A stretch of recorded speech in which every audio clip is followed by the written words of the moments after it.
Dragi osmaši, dobrodošli u 18. gimnaziju.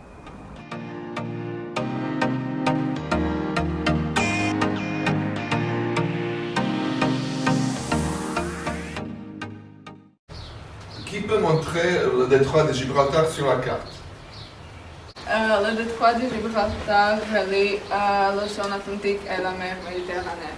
Kannst du mir bitte diese Gebiete zeigen? Ja, also Sizilien, Sardinien Und Korsika. Okay, vielen Dank.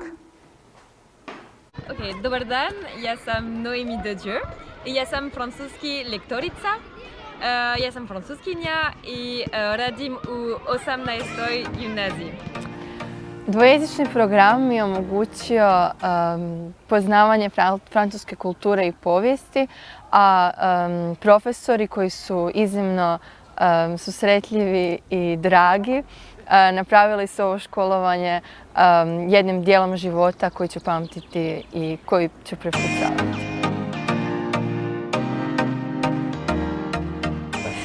U našoj školi možeš položiti međunarodni njemački jezični ispit na nižoj i na višoj razini, DSD1 i DSD2.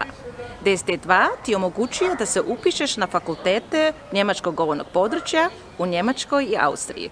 Pokušaj, vrijedi. Ako se upišeš u 18. gimnaziju i njen dvojezični francuski program, steći ćeš priliku da položiš međunarodnu diplomu iz francuskog jezika nivoa B2, koja će ti otvoriti mnoga vrata.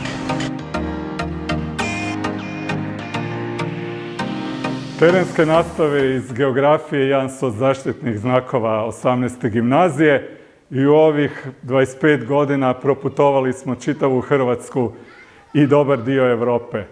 Ako želite putovati, onda dođite u 18. gimnaziju, čekamo vas.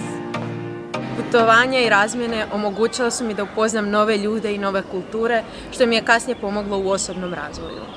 Putovanja, projekti i razmjene omogućuju su mi da upoznam puno novih ljudi i steknem neka doživotna prijateljstva, a isto tako upoznam i kulturu samih zemalja.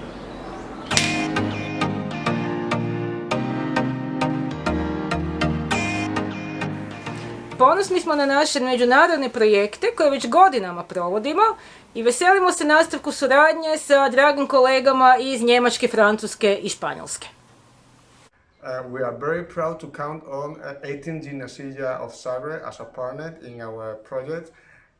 I'm very happy to have the opportunity to talk to new students and encourage them to join the exchange project that we are going to run next year.